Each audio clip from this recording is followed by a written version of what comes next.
It often begins as a strength. You notice details, you connect dots, you sense what others overlook. You can predict the storm before anyone else sees clouds.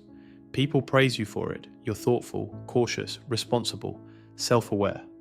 And maybe that's true, but beneath that praise lies a quiet exhaustion. Because the same mind that can foresee everything also never truly rests. It's the mind that replays every word you said hours ago, that imagines 10 different futures before falling asleep, that prepares for rejection even when love is right in front of you. You tell yourself you're just being careful. You call it thinking things through. But deep down, you know it's not peace, it's protection. Because overthinking is never really about thought, it's about fear. Fear disguised as logic. Caution dressed as control. Psychologists call it cognitive hyperactivity. The brain's tendency to stay in overdrive long after the danger has passed. It's not about intelligence, it's about survival. Overthinking is the mind's way of saying, I don't feel safe unless I understand everything. Maybe you learned that young. Maybe you grew up in an environment where safety was unpredictable, where moods shifted without warning, where love had conditions, where mistakes came with consequences too heavy for a child to carry.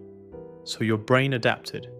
It learned to anticipate, to analyze, to decode every subtle signal around you. You became the observer, the one who always knew when to speak, when to stay quiet, when to disappear.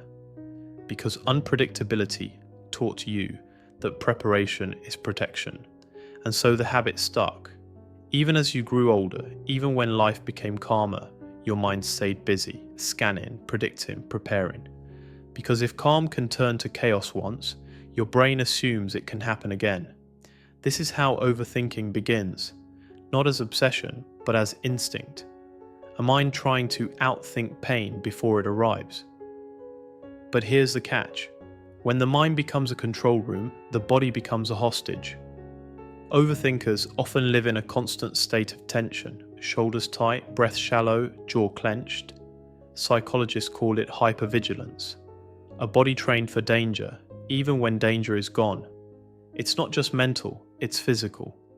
Your nervous system has learned that safety equals readiness, not rest. You don't know how to relax, not really. Stillness feels suspicious, silence feels too loud.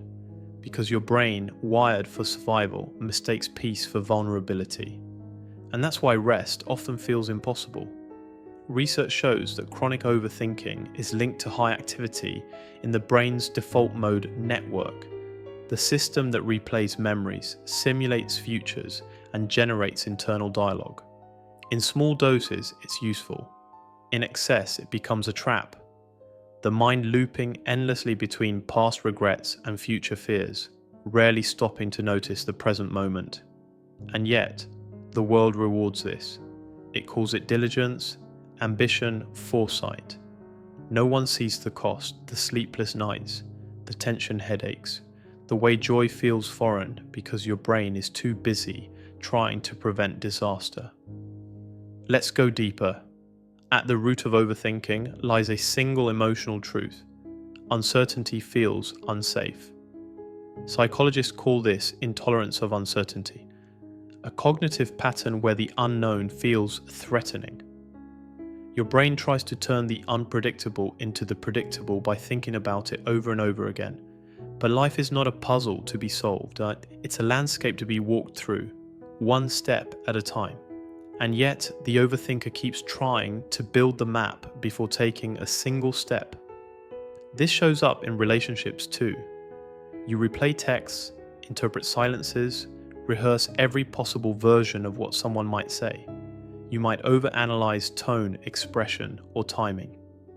You try to read minds because you don't quite trust your heart to survive misunderstanding. It shows up in work, second-guessing decisions, rewriting emails, hesitating to start projects because you need everything perfect first. It shows up in self-talk. You punish yourself for mistakes that no one else even noticed. You don't just think about life. You try to manage it from every possible angle.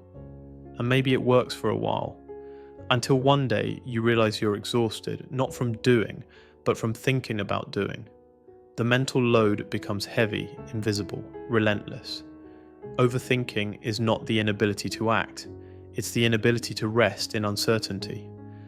And that's the hardest rest of all.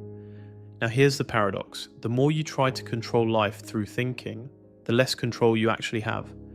Because control isn't calm, it's constant effort. And peace doesn't come from knowing, it comes from allowing. Your brain keeps saying, if I can predict it, I can prevent it.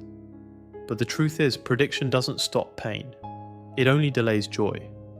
Because while you're busy imagining every possible outcome, life keeps happening without you.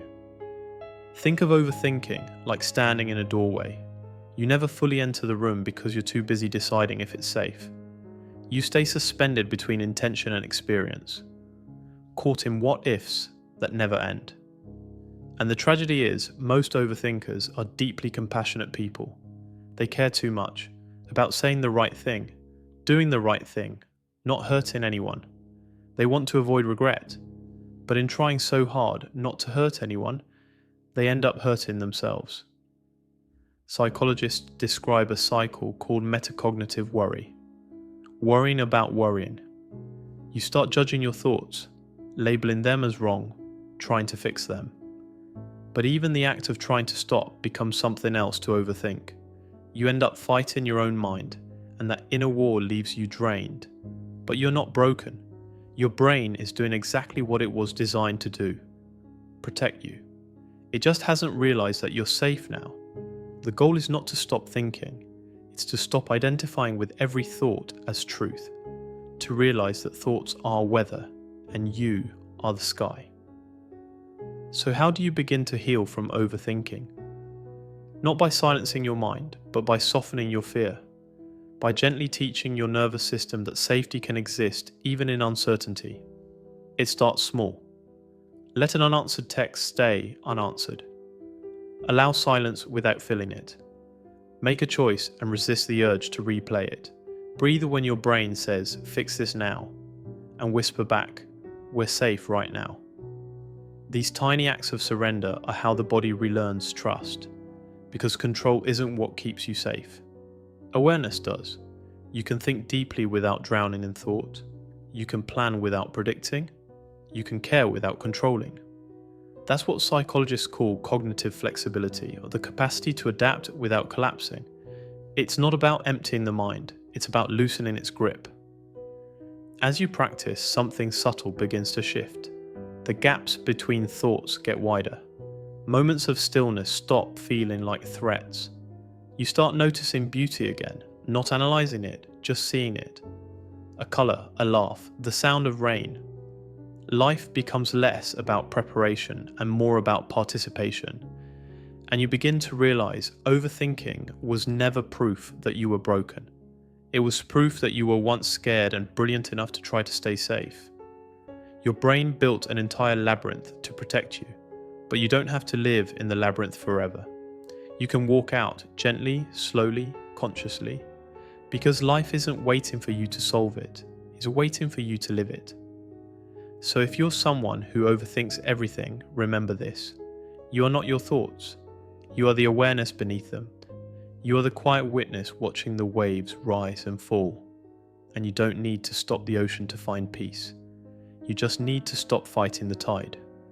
When you stop needing every answer, life finally has room to surprise you. When you stop predicting pain, joy has a chance to find you. When you stop managing the moment finally begins. You were never meant to think your way to peace. You were meant to feel your way home. And maybe that's the real psychology of overthinking.